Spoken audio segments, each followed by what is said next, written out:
Olá, meus amigos, que Deus abençoe a todos em nome do Senhor Jesus Cristo. Ele abençoe com a paz. A paz celestial seja com todos. Eu queria falando sobre paz, referindo-se à paz. Todo mundo quer paz, não é verdade? Todo mundo quer paz. Mas nem todos querem pagar o preço pela paz. Nem todos estão dispostos a a pagarem aquele preço que a paz exige. E quando a gente fala de paz, a gente fala de uma paz divina, a paz que vem do alto, não a paz desse mundo, porque a paz desse mundo não presta. A paz desse mundo não presta, porque esse mundo está no maligno. A Bíblia diz que esse mundo está no maligno, ela está no mal, esse mundo está mergulhado no mal, no pecado. Então, como que pode haver paz para um mundo que vive no pecado? A mesma coisa acontece com as pessoas. Elas querem paz, pessoas religiosas. Elas vão nas igrejas, nas suas religiões, elas fazem seus votos, elas conquistam bênçãos, mas não há paz. Não há paz. Por quê? Porque a paz, o preço o preço que a paz, que Deus pagou para nos dar paz, foi a vida de Jesus no Calvário. É isso mesmo. É impossível a pessoa ter paz se ela está no pecado. É impossível. Não existe. Não existe uma pessoa que viva em paz, vivendo também no pecado. A paz não combina com o pecado.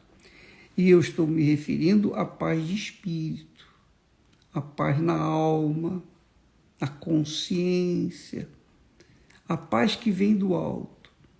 Não aquela paz, aquele momento que a pessoa vive na balada, que ela está se divertindo, se alegrando, bebendo e vivendo de forma aleatória.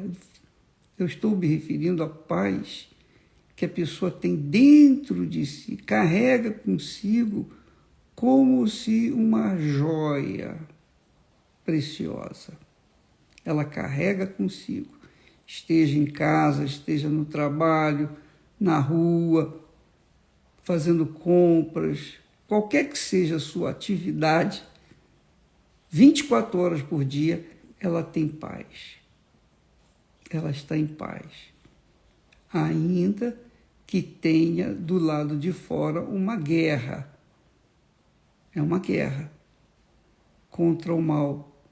Mas dentro dela há paz. E quando ela encontra essa paz, aí já era. Ela se torna feliz.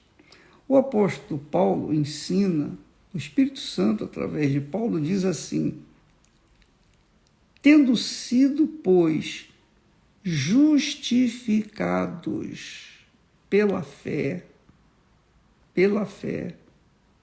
quer dizer, a fé sobrenatural, a fé inteligente, nos justifica diante de Deus. E a fé inteligente é aquela fé que a pessoa coloca a sua vida no altar e vive nesse altar. Quer dizer, a sua vida é uma oferta permanente no altar de Deus. Então ali ela é justificada, ela se torna merecedora. Merecedora. É comum as pessoas dizerem assim: eu não mereço. Realmente, nós não merecemos nada de Deus. Mas quando nós apelamos para a fé sobrenatural, a fé inteligente, a fé que se apoia na palavra de Deus, que é fé é certeza, né? Você tem certeza do que a palavra de Deus é para você, você então aplica aquela palavra na sua vida, exercita aquela palavra na sua vida. E essa prática da fé inteligente, da fé na palavra de Deus, faz com que nós tenhamos a nossa consciência limpa, lavada, purificada. E veja só, o apóstolo está dirigindo essa carta aos romanos à igreja de Roma, que estava em Roma naquela altura. Aqueles romanos que haviam se convertido ao Senhor Jesus, deixaram as suas idolatrias, seu paganismo e abraçaram a fé no Senhor Jesus. Então essa fé os fez sentir paz, ter paz, porque a fé nos justifica. Talvez essa linguagem justificar, a palavra, o verbo justificar, ela seja um tanto assim difícil para algumas pessoas entenderem. Justificar quer dizer, você é perdoada. Por exemplo, o advogado defende o seu cliente de uma culpa, o cliente foi pego pela polícia e ele é trazido ao juiz. O juiz, por sua vez, vai julgar o que ele havia feito. Então, o advogado tem a obrigação de defender o seu cliente para tentá-lo justificá-lo, para tentar tirar a sua culpa, eliminar a sua culpa. Por exemplo, desculpa, deixa eu beber um pouquinho de água.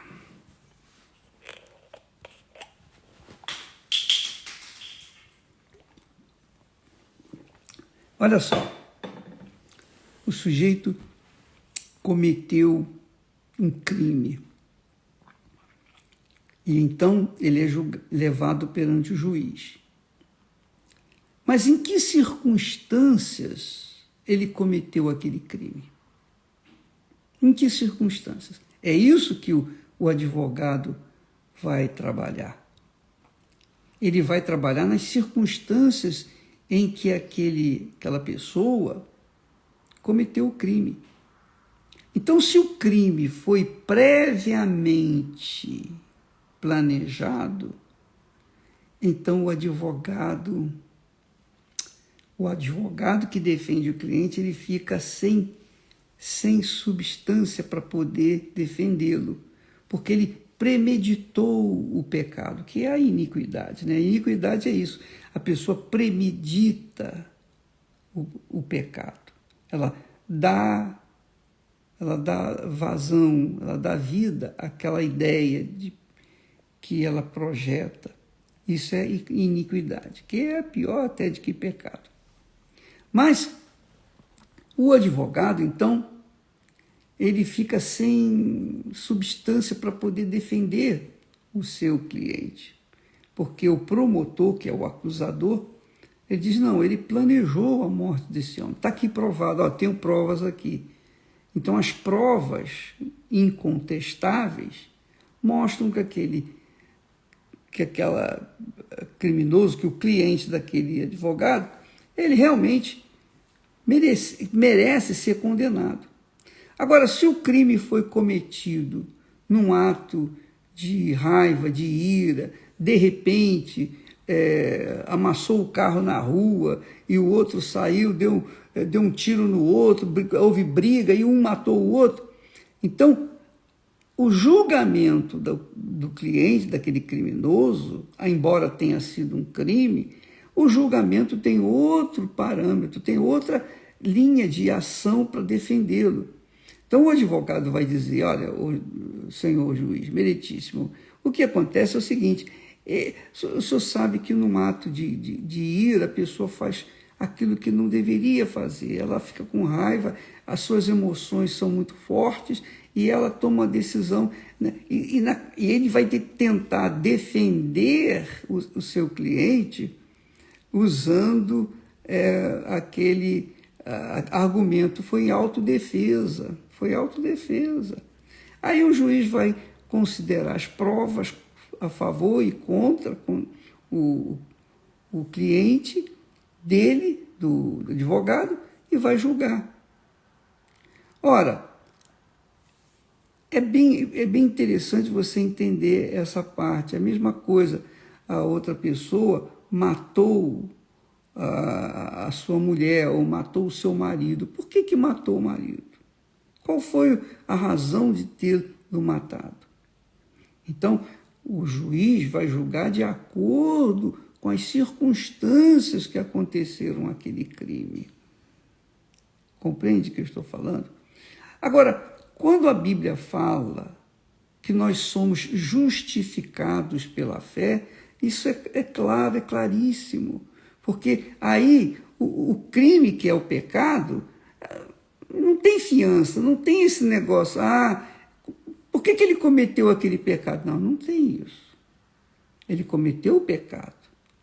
O pecado, a Bíblia fala que o preço do pecado é a morte.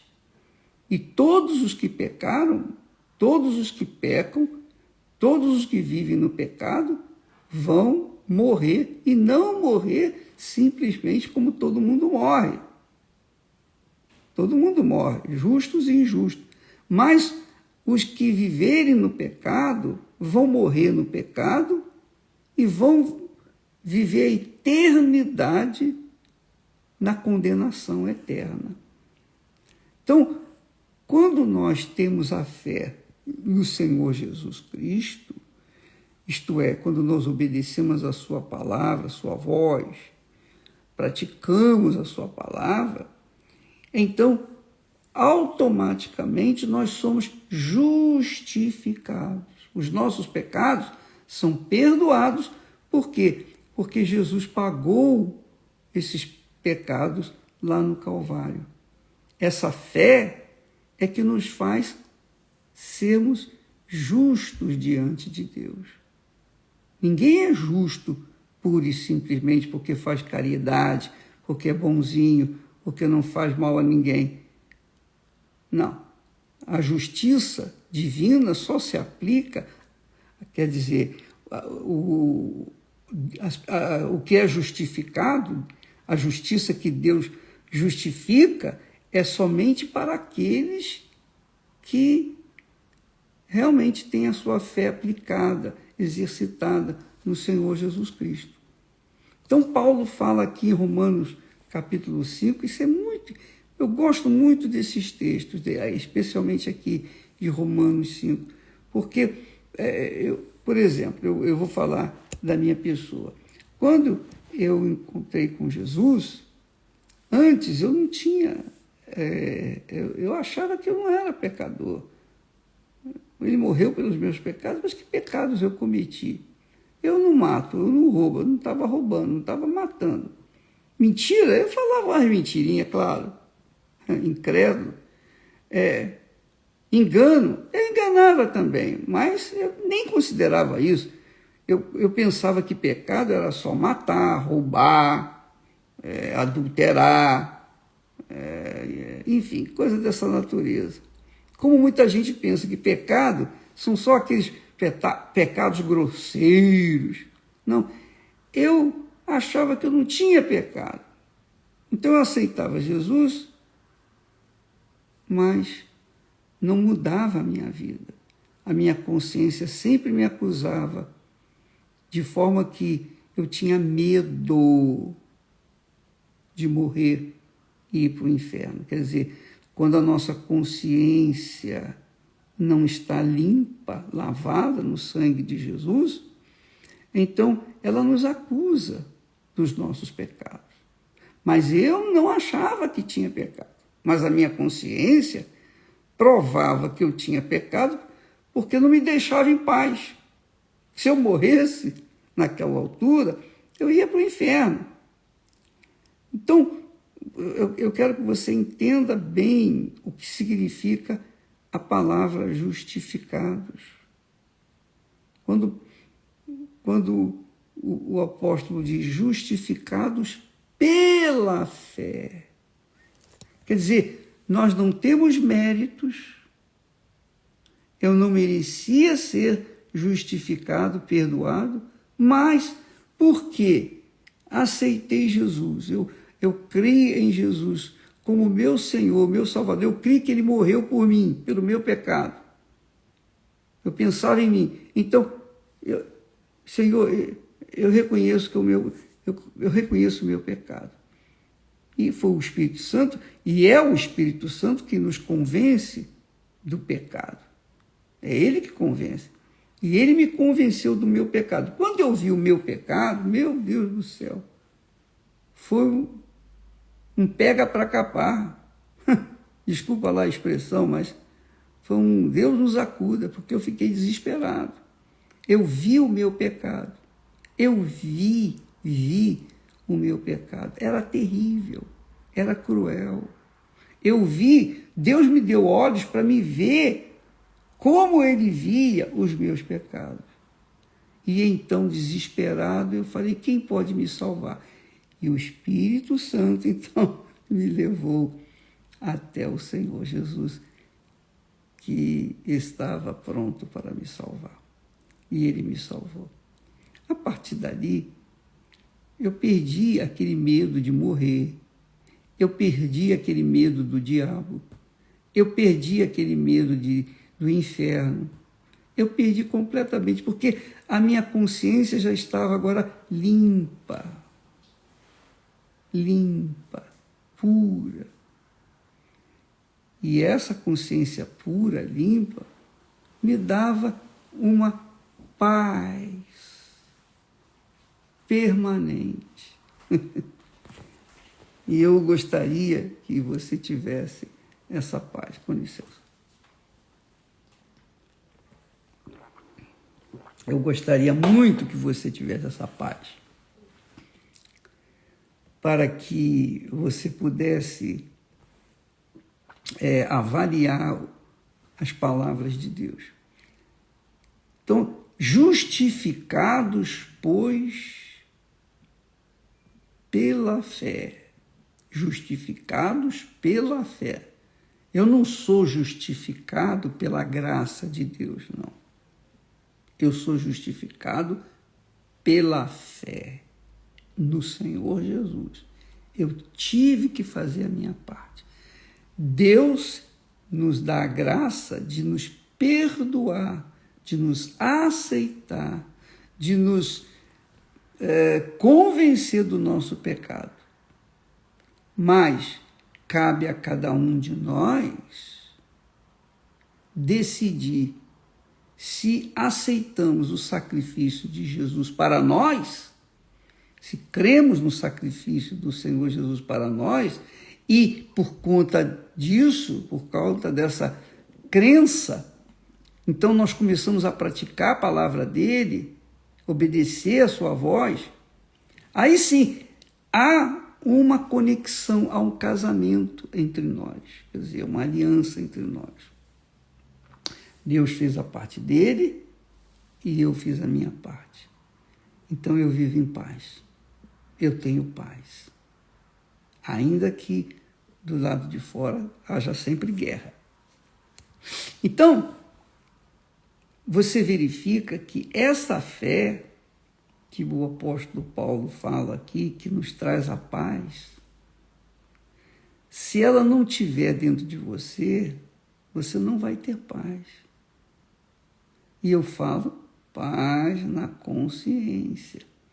O juiz pode injustamente julgar o réu e condená-lo, mas se esse réu foi nascido do Espírito Santo, se ele tem a sua fé firmada no Senhor Jesus, ele fica em paz, porque ele sabe que mesmo que os homens tenham sido injustos para com ele, mesmo que o juiz tenha sido injusto para com ele, mas o justo juiz o eterno juiz, o verdadeiro juiz, o que julga por toda a eternidade. Esse juiz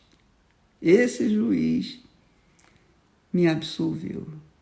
Então não importam as perseguições, as injustiças, as difamações, o ódio, enfim, não importa coisíssima nenhuma. Se a nossa consciência está em paz com Deus, então nós estamos na fé e essa fé nos dá paz automaticamente. Eu quero falar para vocês uma coisa. Eu atendi uma vez um elemento, eu digo elemento porque ele fez uma coisa extremamente pecaminosa, ele fez uma coisa agressiva à igreja, fez uma extremamente agressiva à minha pessoa que confiava nele, eu confiava nele. Ele fez uma coisa extremamente agressiva a si próprio, a família dele, a mulher dele. E ele chegou para mim e disse assim: "Ô bispo, eu errei", porque ele foi pego. A própria mulher pegou ele em flagrante. Ele disse: "Bispo, eu errei, eu cometi pecado sim". Aí eu perguntei a ele: "Vem cá, ô fulano, você está confessando tudo? É tudo que você fez? Confessa aí, fala tudo. Porque se você deixar um mínimo de pecado escondido, sem confessar, meu caro, a sua consciência não vai te deixar em paz.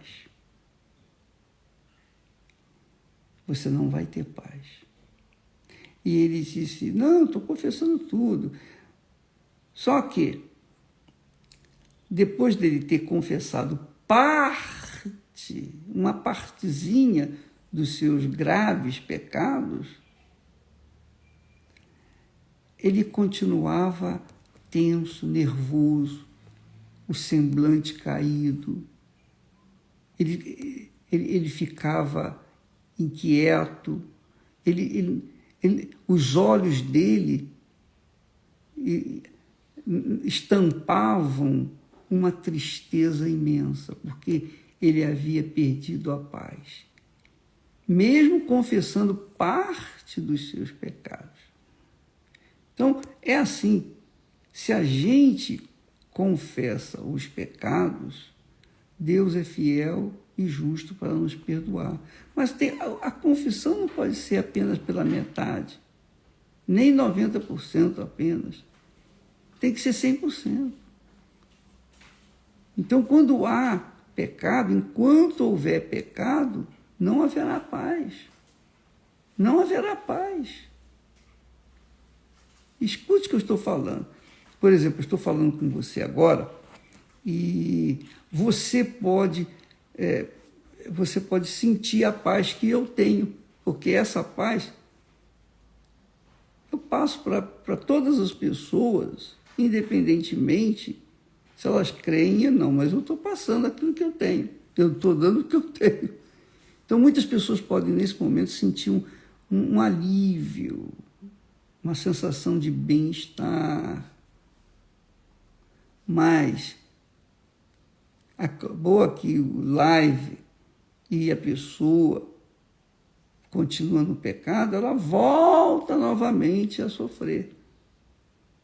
Ela volta novamente a ser acusada. Aquela culpa fica martelando na cabeça dela. A consciência dela fica doendo, latejando, latejando, latejando. Então, a pessoa não tem paz. O marido, quando trai a mulher, que vai deitar com ela aquela noite, enfim, ele não falou nada para ela, então ele se sente assim culpado. Toda vez que ele a vê ele se sente culpado. A mulher que trai o marido também. Toda vez que ela o vê, ela se sente culpada. A culpa é um estado permanente. Por quê? Porque ela não foi expurgada, ela não foi expiada. E quando nós confessamos Jesus como nosso Senhor, nosso Salvador, confessamos os nossos pecados, vivemos em, digamos assim, em santa harmonia com Deus, com a consciência limpa, não temos nada que nos acuse. Eu não tenho nada que me acuse, absolutamente nada. O diabo não pode prevalecer sobre mim porque ele não tem o que me acusar. Porque os meus pecados foram, são e sempre serão lavados no sangue do meu Senhor Jesus, desde que eu apresente uma fé sólida no Senhor Jesus Cristo. Então, essa fé sólida, que pratica, que obedece a palavra de Deus, é que nos justifica diante de Deus, que nos justifica. E se nós somos justificados diante de Deus, se o próprio Deus nos justifica, quem será ou quem ousará usar de acusação contra nós? Entendeu, minha amiga? Nós vamos falar mais a esse respeito, mas eu queria, nessa semana, dividir com vocês aqui Romanos capítulo 5, a partir do versículo 1. Mas nós vamos ler, meditar, enfim, destrinchar o que nós podemos, porque aqui fala da fé que nos dá a paz, mas também fala da fé que nos traz tribulações. Nós vamos falar sobre isso durante essa semana. Tá? Deus abençoe em nome do Senhor Jesus. Amém.